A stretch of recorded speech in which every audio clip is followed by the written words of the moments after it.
Hi, this is Mrs. Villette, and I have recorded this short video to give you a tutorial on how to make British cream scones. I'm doing this as an instructional video because I didn't really have somebody who could record me while I was making the cream scones, so I just took pictures along the way and I'm going to explain each step. So maybe some of you have been missing the scones from Sage. I can assure you these are delicious and even better, sorry Vinny, than the scones that Sage makes. And if any of you have been watching Curb Your Enthusiasm, this is a Larry David approved scone. This is not a muffin. These will be nice and crunchy on the outside, a little bit crumbly, but not too crumbly, but they're definitely not a muffin-like scone. So let's go ahead and take a look at what you need. So I've got a picture here. As far as ingredients, you are going to need all-purpose flour. You are going to need sugar. You're going to need baking powder, salt, unsalted butter that is cold, so straight out of the refrigerator, a half a cup of dried fruit, and you want that to be chopped up, and then you're going to need 1 cup of heavy cream. So this would be a good time to go ahead and pause and write down the ingredients list. So again, 2 cups all-purpose flour, 3 tablespoons sugar, 1 tablespoon baking powder, not baking soda, a half a teaspoon of salt, doesn't really matter what kind, 5 tablespoons unsalted butter, and it should be cold. If all you have is salted butter, it's okay. They have different water properties, different moisture properties, but if you're going to use salted butter, then go ahead and leave the salt out. A half cup dried fruit, and you want that chopped about the size of a raisin or smaller. I used cherries in this recipe. The classic would be currants, but those are a little bit hard to find. Some other things that I've used that work well are dates. I've used dried mango. Really kind of anything works here. Even chocolate chips if you want to make it more of a dessert scone. And then 1 cup of heavy cream. As far as equipment, I recommend gathering this before you start. You need a large mixing bowl, measuring cups and spoons. Look above to see what you need. You need either a grater or a food processor. I used a grater because that was easiest and least amount of cleanup.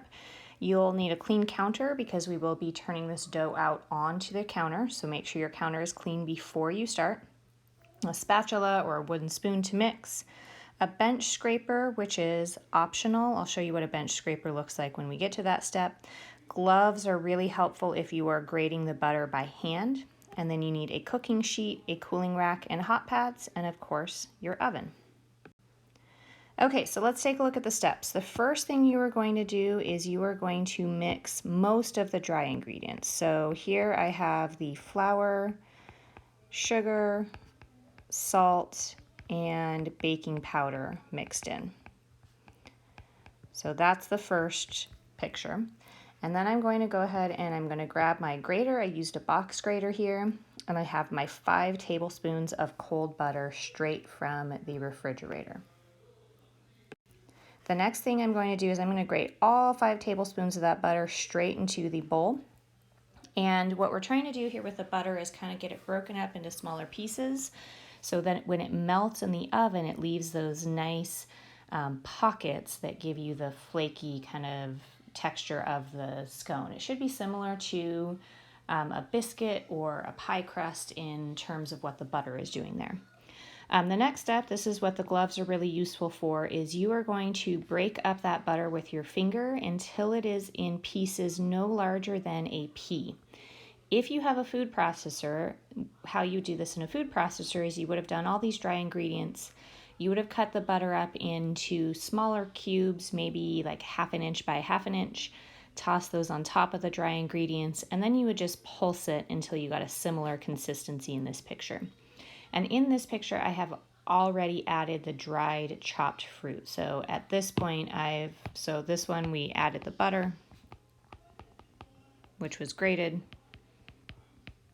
And then in this picture, you break up the butter and add the dried fruit.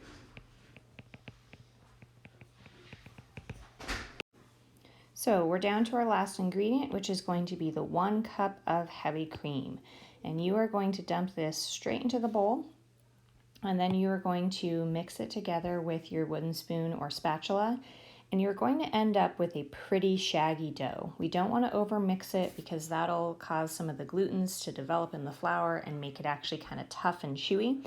So we want to mix it until it's just pretty much coated.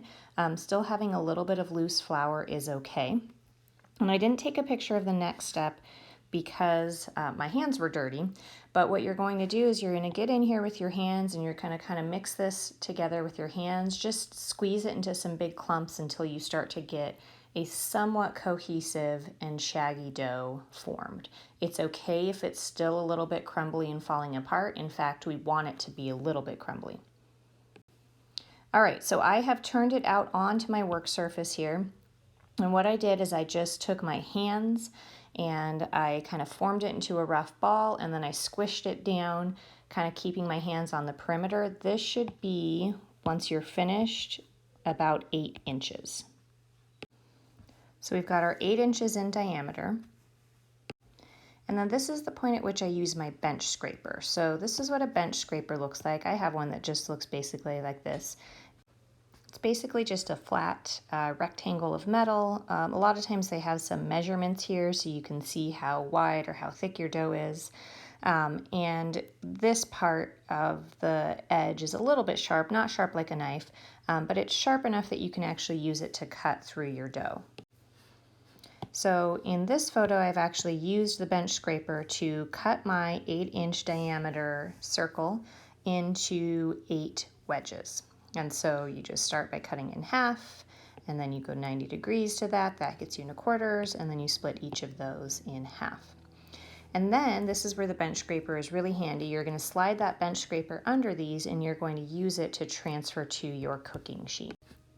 So I have a cookie sheet with what's called this isn't actually a Silpat brand, this is just a silicone baking mat. These are really nice because they're non-stick, they're easy to clean. You don't have to do this. You could just put it straight on the cookie sheet. There's quite a bit of fat in here, so you shouldn't have any problems with them sticking to the cookie sheet. You don't need to grease it. You could also use a piece of parchment paper. So I've got my 8 scones arranged here. I want you to notice that they're still a bit crumbly. There's still like some crumbs and stuff falling off. So it really is okay for that dough to be shaggy. It basically needs to hold together just enough for you to be able to transfer it to the baking sheet. And then you are going to bake at 425 degrees for 12 to 15 minutes. Now you want to experiment a little bit with this. I think my oven is a little bit off, so I went ahead and bumped it to 435 just because I know that that's what my oven does. When they come out, I prefer for them to have a little bit of brown on them.